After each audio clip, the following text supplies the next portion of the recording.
Hey guys, it's Lauren. Today's video is part 2 of showing you how to execute the aesthetic editing style. Alright, let's get right into it. So the first transition is this inward scale distort.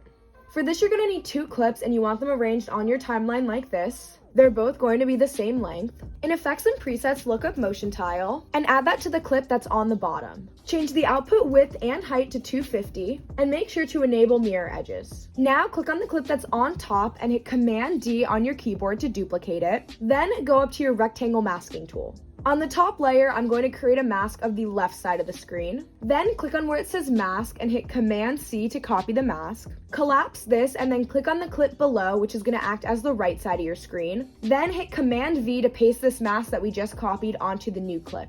Click M on your keyboard to go to mask, then click on this little box where it says inverted. And now you have a mask for the other side of the screen. Now click on this little box next to snapping towards the top of your screen. And you're going to push the clip that's masked on the left side of the screen to the left until it snaps into place right here. Then you're going to do the same for the clip that's masked on the right side of the screen. You're going to push it to the right until it snaps into place.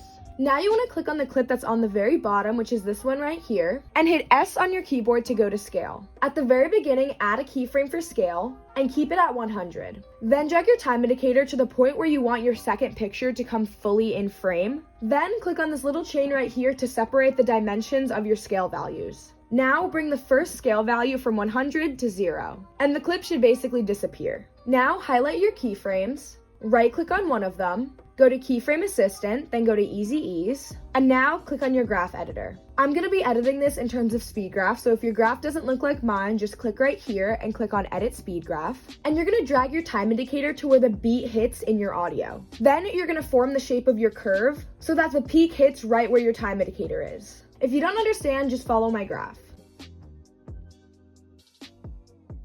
It should look like this. Now click out of your graph editor and bring your time indicator back to the beginning of all your clips. Click on your clip that's on the top and hit P on your keyboard to go to position. At the very beginning, add a keyframe for position and keep it like this. Then drag your time indicator to where the second keyframe is for the clip that we just added the keyframes to, and bring your first position number back to its original value, which is 540.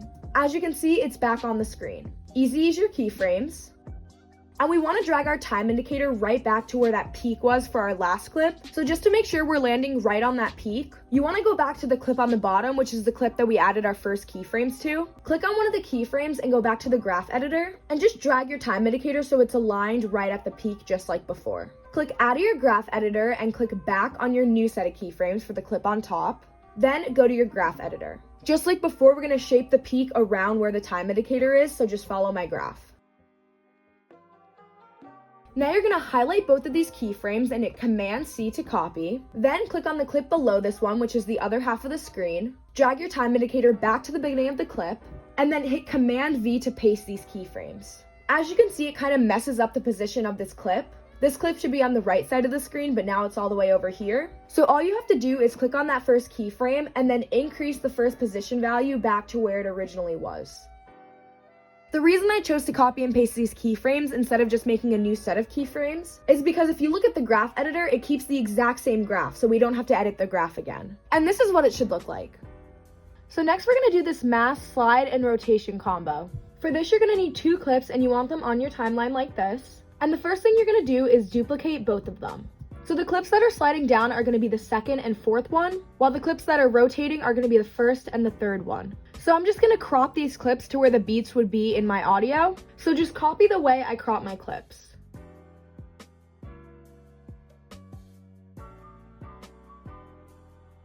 The first beat of your audio is going to hit right here, while the second beat of the audio is going to hit right here. So now it's time to do the slide down and rotation. You can either do your transitions by using position and rotation in transform, or if you have blur mode curves, you can use that. I'm just going to use blur mode curve, so I'm going to look it up in Effects and Presets and add it to all of my clips. And then for all your clips, make sure to change Wrap X and Wrap Y to reflect. I'm going to start out by doing the slide down transition between the second clip and the fourth clip. And since this is such a basic transition, I'm just going to speed through this part.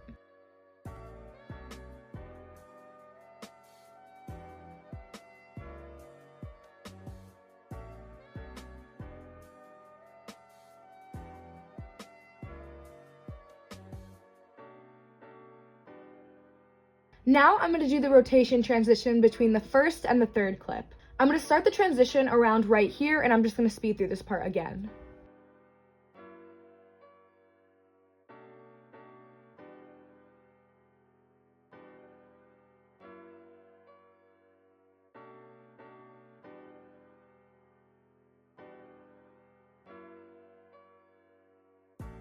Now you're going to pre-compose all of your clips. To do so, you just right-click on the clip, click on pre-compose, and make sure you're clicked on this circle and this square.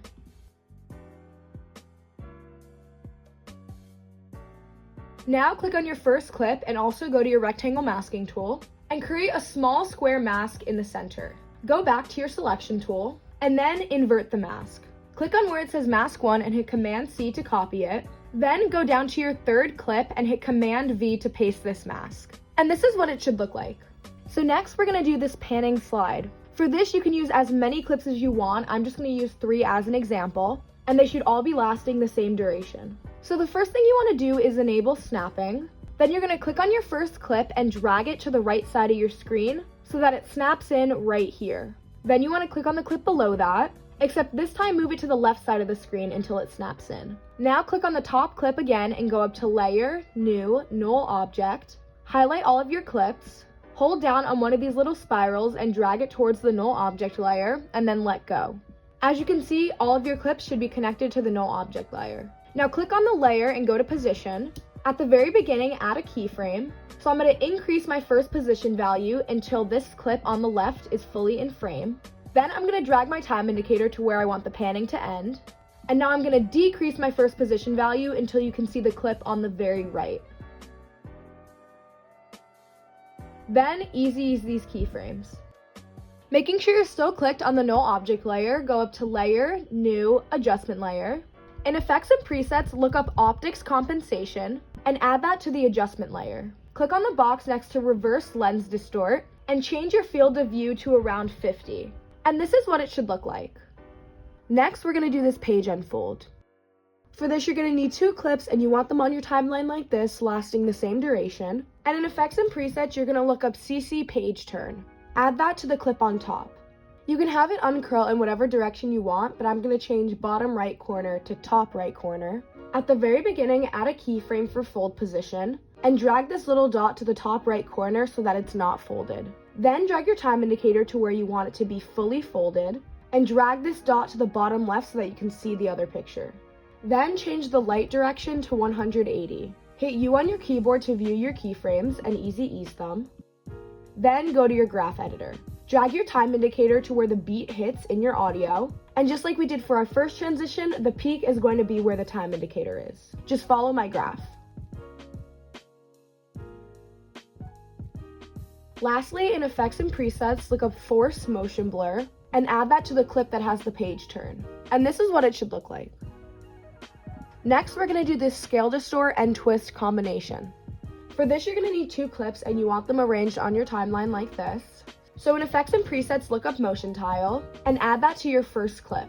Change the output width and height to 250 and enable mirror edges. Then click where it says Motion Tile and hit Command C to copy it. Then go to your second clip and hit Command V to paste the motion tile. First thing we're going to do is create a Scale Distort transition. I'm going to speed through this process for the first clip, but then I'll show you how to get kind of that bounce warp for the second clip.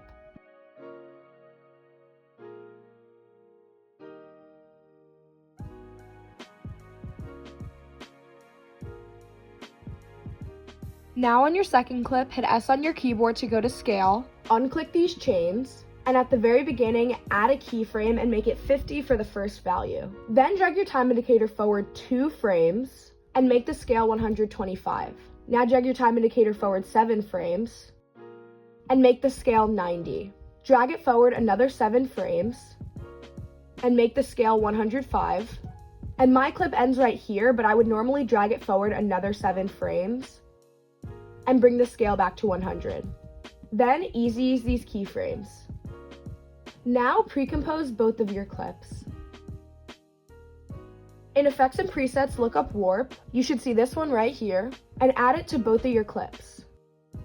Also, make sure to re-enable Motion Blur on your clips after pre-composing. Starting with the first clip, change the Warp style to Twist, Then drag your time indicator a little before the middle of the clip, add a keyframe for bend and make it 0. Then hit O on your keyboard to go to the end of the clip, and change this bend to around 80. You can do less or more depending on how intense you want the twist to be. Hit U on your keyboard and easy ease these keyframes, then follow my graph.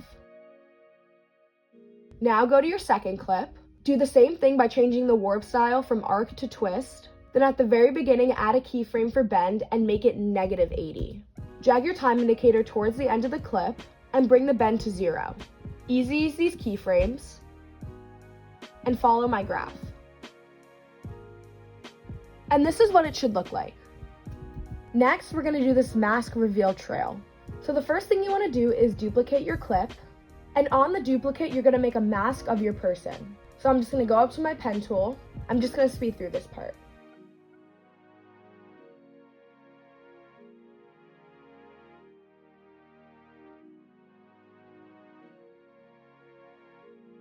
Now, before we start animating the mask, we're gonna blur the background just a little bit. So in Effects and Presets, look up Camera Lens Blur and add that to the clip on the bottom. And I'm gonna change the blur radius to around 8. Now go back to the clip that has the mask and hit M on your keyboard. Then carry it down so you can see all the mask properties. First, change your mask feather to 5. Then at the very beginning of the clip, add a keyframe for mask expansion. I'm gonna make this -150. Then drag your time indicator to where you want the mask to be fully revealed and bring the mask expansion back to 0. Easy ease these keyframes and follow my graph. Now what you want to do is make 2 duplicates of your mask layer so that you have 3 in total. For the one directly below your top layer, which is this one right here, you're going to shift it to the left 2 frames. Then for the one below that one, you're going to shift it to the left 4 frames. Now in Effects and Presets, look up Fill and add that to your 2 duplicates. Now we want to make them 2 different colors. So for the first duplicate, I'm going to make the fill color pink. And for the second duplicate, I'm going to make the fill color white. And this is what it should look like. So this next effect is actually only for videos, and it's that choppy vintage time displacement. For this, all you need is a video. And in Effects and Presets, you're going to look up Posterize time. Then add that into your clip. I like to change my frame rate to around 12, but you can mess around with this to get the settings that you most like. And this is what it's gonna look like. So along with all these cool transitions, I have a ton of backgrounds and overlays that you guys can use. You can download all these overlays by clicking on the mega link in the description of this video. I have this really popular zooming hearts background in all different colors like red, pink, blue, purple, green, and brown. I also have this crinkly paper background and all these cool candy clip art backgrounds. And these would look really cool for aesthetic edit intros. I also have these green screen overlays, like these really cool moving wings, that you can use simply by looking up key light in Effects and Presets, adding it to the clip, then changing this little box right here from black to green to take away the green screen background. Now all those other overlays are pretty self-explanatory, but there are 2 overlays that I'm going to specifically show you how to use. And that's these 2 paper texture overlays. So starting off with this one, I'm just going to drag it onto my timeline. I'm going to decrease the scale a little bit so it fits the frame of my composition. And there are 2 ways in which you can blend it into your photo. So just right click and go up to blending mode. And you can either use multiply for a darker effect or soft light for a lighter effect. So first, this is what multiply looks like. As you can see, it's pretty dark and intense. Now I'm going to show you what soft light looks like. As you can see, it's definitely a lighter effect and it's more subtle. You can also add that jittery effect that I showed you in my other overlays to this overlay. Just look up Turbulent Displace in Effects and Presets and add that to your overlay. Change the amount to 20 and the size to 30. Then carry it down on Evolution Options. Hold down Alt/Option on your keyboard and then press the little clock next to Random Seed. And this little box should pop up. Delete what's already in there and type in time *10. Then click away. And as you can see, it gives that jittery effect. So now let me show you how to use this second overlay. The first way to use it is to just blend it into our background like we did for our last overlay. This is what multiply looks like, and this is what soft light looks like. But there's also another way we can use it that doesn't involve blending. So make sure that the overlay is fully zoomed out like this. Then click on the photo that's under the overlay. Click on Toggle Switches/Modes and change this from None to Luma Matte. And as you can see, it kind of gives this torn paper scrapbook look. You can also add that turbulent displace effect to this overlay to give the edges a cool jitter.